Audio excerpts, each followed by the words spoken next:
Heto na naman po tayo sa panlasa ni Indong. Ngayon po magluluto po tayo ng pork ampalaya with oyster sauce. Heto po yung mga ingredients na kailangan natin. Ampalaya, oyster sauce, black pepper,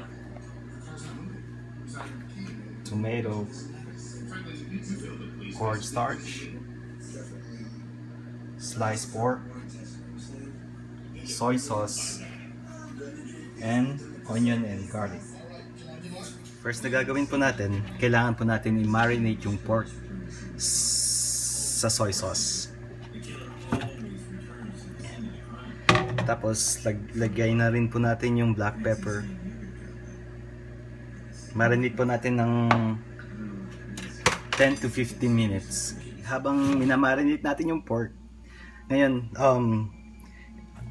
gagawin ko po dito sa ampalaya, lalagyan ko po ng mainit na tubig para hindi po siya masyadong mapait, saka konting salt. And then let's stay there for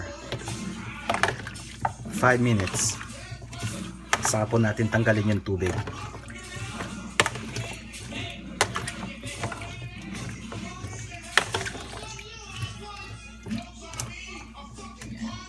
Hintayin po natin 5 minutes. 5 minutes na po, pwede na po natin tanggalin yung tubig.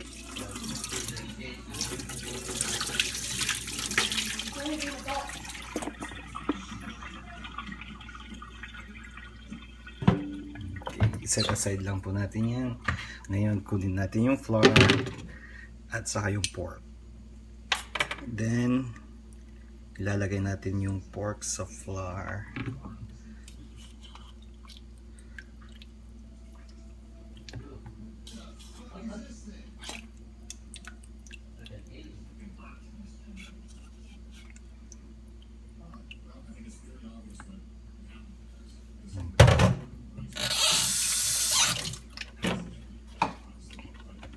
Sa pagtatakpan,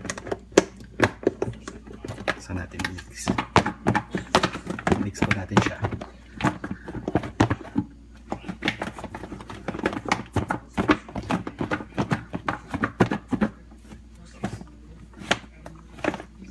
Easy way na mag-mix.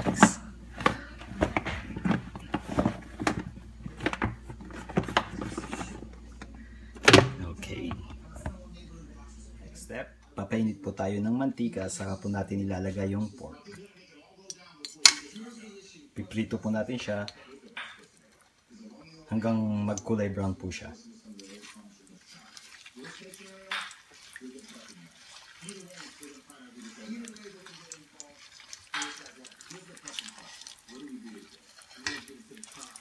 Kailangan ho hindi siya magdikit-dikit.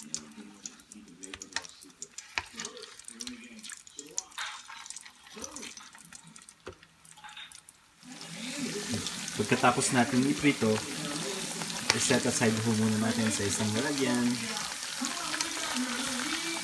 Saka we'll go to the next step. Okay, next step.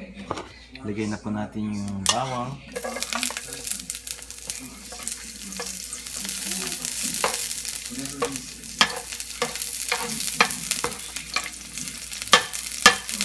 At saka yung sibuyas.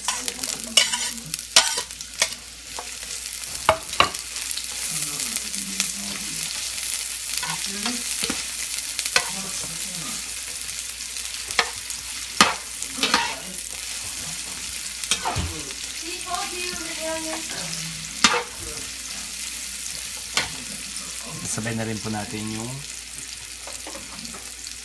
ampalaya.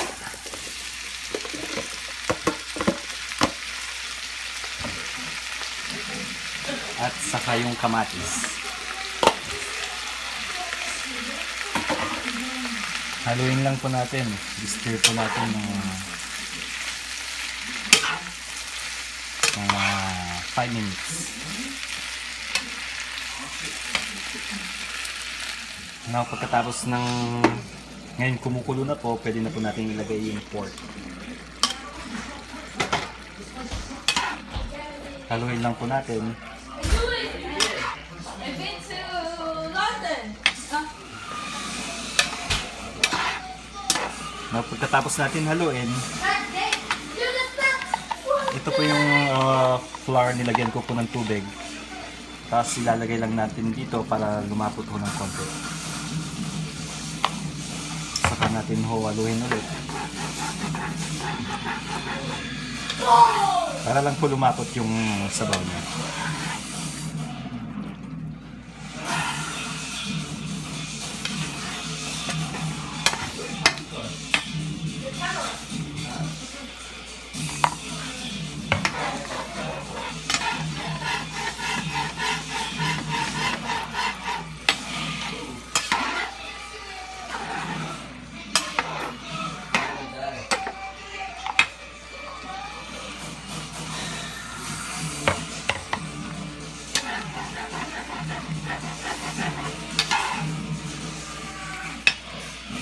Ngayong malapot na po siya, tapos pakaluin po natin ng konti. Ngayon pwede po natin ilagay yung oyster sauce.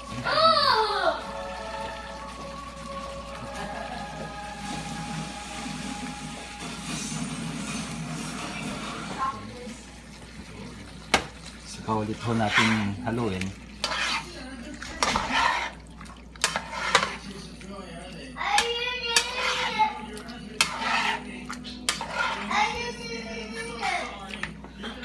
Ito na po yung ampalayang may oyster sauce pork. Sa mga iba pang mga lutuin na Pinoy style, pumunta lang po kayo sa YouTube.